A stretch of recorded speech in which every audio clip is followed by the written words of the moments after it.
तो ये खबर आजमगढ़ से, जहाँ जिले में अपने निजी स्वार्थ के चक्कर में कंदरापुर थाने के गयासपुर गांव निवासी विजय प्रताप निषाद ने अपने 7 वर्षीय बेटी की निर्मम हत्या कर दी।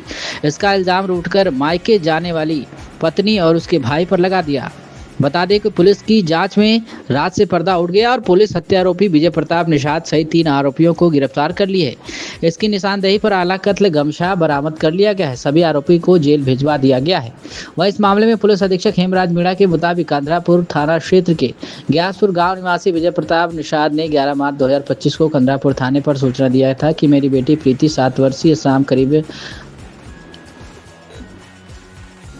3:30 बजे घर से तालीपुर वासुदेव की दुकान से सुर्ती लेने गई थी, लेकिन वापस नहीं लौटी। दूसरे दिन 12 मार्च 2025 को सुबह करीब 8 बजे पुलिस को सूचना मिली कि थाना कंदरापुर क्षेत्र के ग्राम गयासपुर स्थित सरसों के खेत में नाबालिग लड़की का शव पड़ा मिला। वहीं शव की पहचान प्रीति के रूप में हुई। जांच पड़ताल के दौरान पता चला कि प्रीति की हत्या उसके पिता विजय प्रताप निषाद पुत्र स्वर्गीय मनदेव निषाद ने किया है, जबकि उसके परम मित्र जनई यादव रिश्तेदार एरोला थाना क्षेत्र के बहेड़ा गांव निवासी सेवक निषाद के सहयोग से किया। पुलिस तीनों आरोपियों को गिरफ्तार कर ली है। इनकी निशानदेही पर गमछा बरामद कर लिया गया है, जैसे निर्मम पिता ने मासूम बेटी का गला घोटा था। वह इस पूरे मामले में पुलिस अधीक्षक आजमगढ़ हेमराज मीणा ने बताया कि हत्या आरोपी विजय प्रताप निषाद की पत्नी रूठ कर मायके चली गई थी। वह जाते समय एक बच्चा लेकर गई थी, जबकि प्रीति पिता के साथ थी। विजय प्रताप अपनी पत्नी को घर आने के लिए बार बार फोन किया, लेकिन वह अपने आने को तैयार नहीं हुई। ऐसे में विजय अपनी पत्नी और उसके भाई को फंसाने के लिए दोस्त और रिश्तेदार के साथ मिलकर साजिश रचा और योजनाबद्ध तरीके से बेटी की निर्मम हत्या कर दिया। वहीं पुलिस अधीक्षक हेमराज मीणा ने इस घटना के सफल अनावरण के लिए प्रभारी निरीक्षक कंदरापुर के गुप्ता और उनकी टीम को शाबाशी दी है।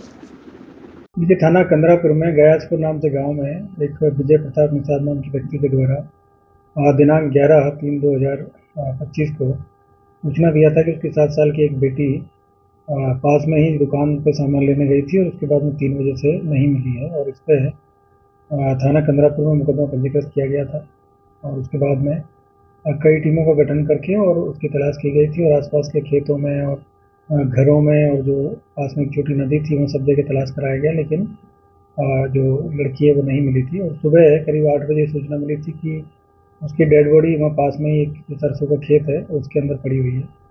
और इसी में मौके पे हमारी जो फॉरेंसिक टीम है, डॉग स्क्वाड की टीम है और सभी टीमों का द्वारा घटनास्थल का निरीक्षण किया गया। सभी वरिष्ठ अधिकारियों ने घटनास्थल का निरीक्षण किया गया और देखने पर जो लड़की है उसमें लग रहा था कि उसकी गला दबा के हत्या की गई है। इसी पे हम लोगों ने जब इसमें काफ़ी सभी लोगों से पूछताछ किया गया तो जो घटना है वो पारिवारिक प्रतीत हुई और इसमें जब इनके पिताजी से थोड़ा सख्ती से पूछताछ किया गया तो ये जानकारी मिली थी कि इनकी पत्नी से विवाद चल रहा था और पत्नी मायके चली गई थी। अम्बेडकर नगर जनपद में उनका मायका है और 3 बच्चे इन्हीं के पास में थे और ये जो बेटी है ये दूसरे नंबर की बेटी है जिसकी मृत्यु हुई है। तो इनके द्वारा प्लान करके और अपनी पत्नी से बदला लेने के लिए इन्होंने इस बच्ची को पहले अपने घर से दूर भेजा और फिर रास्ते में आते टाइम पे खेत में इसको ले गए बहला फुसला के और उसके बाद में फिर इसका वहीं पे जो गला दबाया और उसके बाद में मारने के बाद में इसमें जो इसके पिता हैं विजय प्रताप, इन्होंने पास में ही एक खेत है उसमें गड्ढे में इनकी जो शव है उसको डाल दिया। और जब पुलिस को उसके बाद में फिर प्लान करके फिर पुलिस को अपहरण की सूचना दिया। हम लोगों ने इसमें काफ़ी काम किया, लेकिन क्योंकि वहाँ पे खेतों में फसल थी तो वहाँ पे ये चीज़ें जानकारी में नहीं मिल पाई। और सुबह इन्होंने मौका देख के जहाँ पे रात्रि में पुलिस के द्वारा और जो गांव के लोगों के द्वारा जो सर्च किया गया था वहीं पे लड़की की जो डेड बॉडी है उसको ला के रख दिया और सुबह फिर इन्होंने सूचना दिया 12 तारीख में।